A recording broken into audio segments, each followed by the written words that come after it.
Us now look at the cash flow statement. जैसा कि मैं आपको पहले कह रहा था, याद रखिए, balance sheet is history, balance sheet is postmortem, balance sheet is theory, balance sheet का कोई कॉन्सिक्वेंस नहीं है। व्हेन आई से बैलेंस शीट का कोई कॉन्सिक्वेंस नहीं है, इसका मतलब ये है कि for managing your business, for managing your operations, you should focus on profit and loss and you must focus on the cash flow statement.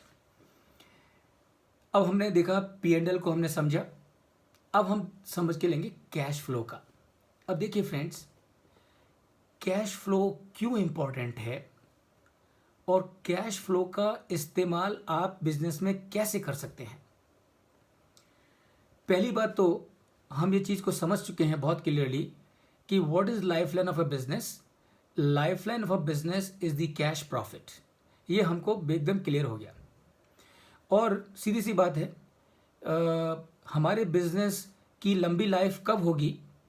हमारे बिजनेस की लंबी लाइफ तब होगी जब हमारा बिजनेस कंटिन्यूसली प्रॉफिट बनाता रहे। अगर हमारा बिजनेस कंटिन्यूसली प्रॉफिट नहीं बनाएगा तो हमारा बिजनेस बंद हो जाएगा, सीधी सी बात है। तो as a businessman, as the owner of the business, as the CEO of the business, as the owner of the business, as the chief executive officer of the business, मुझे क्या समझने की ज़रूरत है कैश फ्लो में? मुझे 3 चीज़ें समझने की ज़रूरत है और बहुत सिंपल हैं। मुझे क्या समझने की ज़रूरत है? मुझे ये समझने की ज़रूरत है कि मेरे बिजनेस में कहाँ से कैश आता है और कहाँ कहाँ कैश जाता है। Cash, remember friends, cash in business is like blood in the body. तो कैश का बिजनेस में वही स्थान है जो ब्लड का हमारे शरीर में है। सो जिस तरह से हमारे शरीर को चलता फिरता रहने के लिए कैश की सप्लाई, ब्लड की सप्लाई जरूरी है, उसी तरह से हमारे बिजनेस को चलते रहने के लिए और ग्रो करते रहने के लिए कैश की ज़रूरत है। अब ये कैश कहाँ कहाँ से आता है? तो देखिए, कैश के 3 सोर्सेज हैं, जैसा कि आप देख सकते हैं स्क्रीन के ऊपर। पहला है cash from the operating activities, that is number 1, cash from operating activities. अब जरा समझ के लीजिए, बहुत आसान है।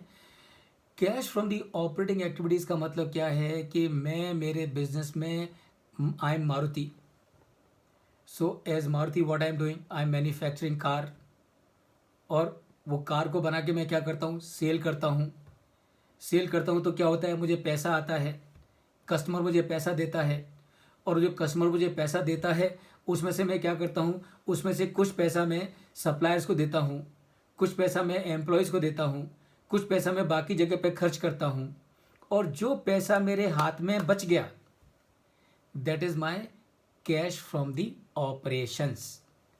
Friends, do you understand? It is really this simple.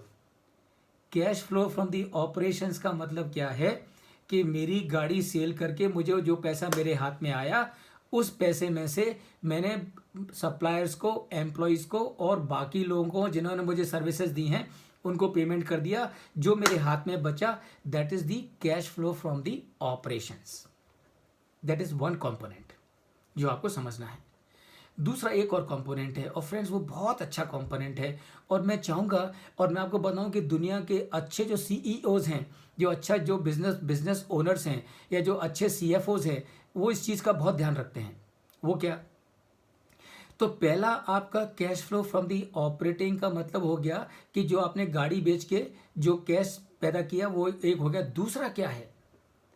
दूसरा है cash flow from the working capital. समझ के लीजिए क्या है cash flow from the change in the working capital.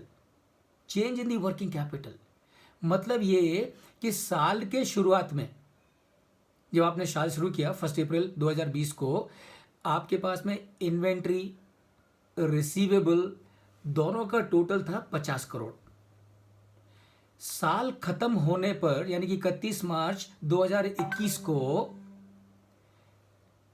Inventory और रिसीवेबल्स जो कि 50 करोड़ के थे 1 अप्रैल 20 को, आपकी लीडरशिप में, आपके मैनेजमेंट में, आपके सुपरविजन में, आपकी गाइडेंस में, आपके लोगों ने क्या किया? इन्वेंट्री का मैनेजमेंट अच्छा किया, रिसीवेबल्स का मैनेजमेंट अच्छा किया। इन्वेंट्री घट के 10 करोड़ पे आ गई, रिसीवेबल्स भी घट के 10 करोड़ पर आ गए। साल के शुरुआत में कितनी थी आपकी इन्वेंट्री और रिसीवेबल्स? 50 करोड़। साल के एंड में कितने रह गए? 20 करोड़। इसका मतलब क्या हुआ? इसका मतलब वर्किंग कैपिटल से आपको 30 करोड़ फ्री हो गए, यानी कि वो 30 करोड़ आपके पास में अवेलेबल हैं। आप उस 30 करोड़ का कुछ इस्तेमाल कर सकते हैं। And that is the second component of cash flow from the operating activities. तो देखिए, गाड़ियों को बेच के तो कैश जनरेट करना ही करना है, वो तो पक्की बात है।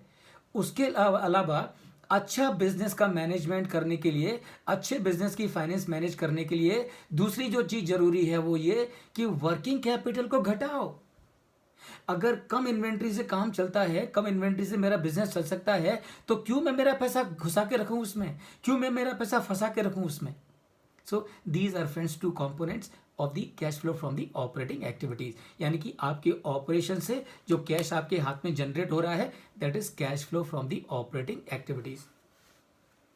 अगर मैं आपसे पूछूं कि ये cash from the operating activities ज्यादा होना चाहिए कि कम होना चाहिए, तो सीधी सी बात है, आपका आंसर होगा कि ये cash flow from the operations जितना ज्यादा उतना अच्छा। सो that is number one. The second category of the cash flow from in your business is known as you can see on the screen, investing cash flow or cash flow from the investing activities। मतलब क्या है? मतलब ये है कि आपका business आप grow कर रहे हो।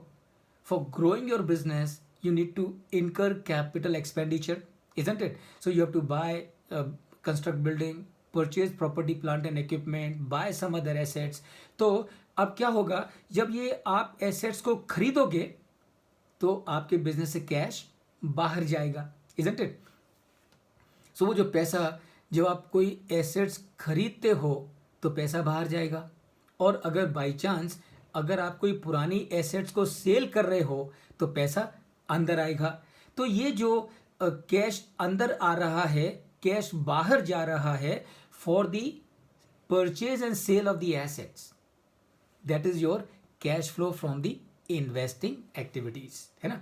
This is known as cash flow from the investing activities. Remember, as the CEO, as the chairman, as the board of directors of the company, as the owner of the company, assuming that the economy is in a good shape, assuming there is a good demand for your product, assuming that you have a good order book position, what would you like? Would you like to not make fresh investment, or would you like to make fresh investment? Obviously, agar economy is doing well, you have a good order book position, right? So in that case, you would like to spend more money on creating more manufacturing facilities. So therefore, cash flow from the investing activities should be negative.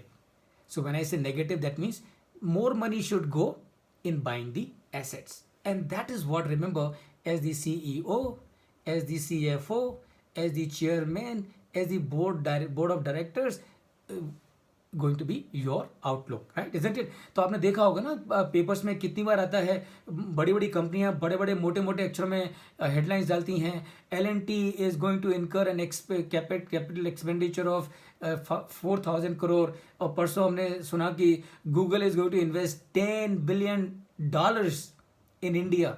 So remember, why are they making these announcements in such a big way? Because if Google is investing $10 billion in India, it is a good news for India because India will get foreign currency, but it is good news for Google also. Because by investing those $10 billion in India, Google's operations are going to increase. And when the Google's operations will increase because of this investment of $10 billion, what is going to happen? Google will be generating more revenues.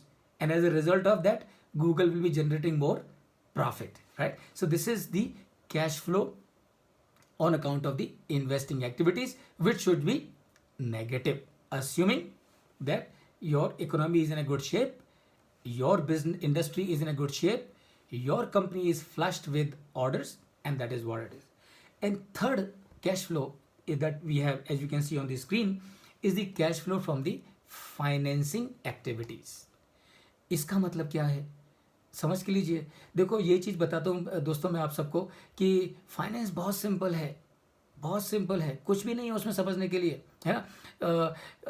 Financing activities का मतलब क्या है कि अगर मैं capital expenditure कर रहा हूँ, अगर Google is investing $10 billion in India, तो गूगल को ये $10 बिलियन इन्वेस्ट करने के लिए पैसा कहीं से तो चाहिए ना, isn't it? तो अगर Google has to invest $10 billion in India, then Google will have to raise this money from somewhere.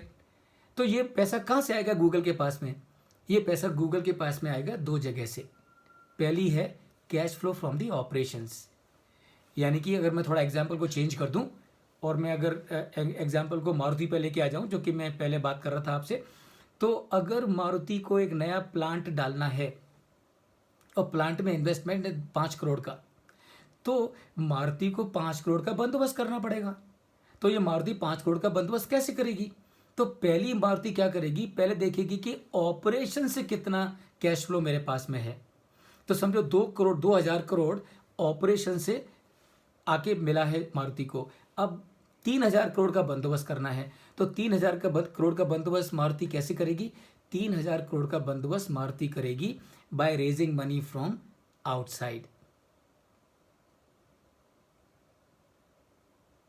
3,000 crore का बंदोबस्त मारुति कैसे करेगी? 3,000 करोड़ का मारुति बंदोबस्त करेगी by raising money from outside. Outside meaning it can be by way of share capital, it can also be by way of debt. So depending on Maruti का क्या capital structure है, डिपेंडिंग ऑन मारुति की क्या पॉलिसी है, depending on many other considerations, Maruti will decide to raise money. अब देखिए, तो पहला क्या था? Cash flow from the operating activities, यानी कि ऑपरेशन से और change in the working capital से जो कैश आपके हाथ में आया, that is known as cash flow from the operating activities. Cash flow from the investing activities का मतलब क्या है? आप कैपिटल एक्सपेंडिचर कर रहे हैं या कोई पुरानी एसेट सेल कर रहे हैं, तो उसकी वजह से जो पैसा आएगा या जाएगा उसको बोलेंगे cash flow from the investing activities, because you are investing, you are making an investment. And तीसरा फाइनेंसिंग एक्टिविटीज, यानी कि ये जो कैपेक्स आप कर रहे हो उसके लिए आपको कहीं से तो पैसा चाहिए. तो वो पैसा कहाँ से आएगा? वो बाहर से आएगा, डेट के थ्रू आएगा या इक्विटी के थ्रू आएगा, है ना. So that is your cash flow from the financing activities. पर रिमेंबर, ये भी this can also be a two way traffic. And why it can be a two way traffic? जब आपने लोन लिया, it is inflow on account of financing activities, isn't it? और जब आप loan को चुकाएंगे, it is going to be outflow on account of financing activities.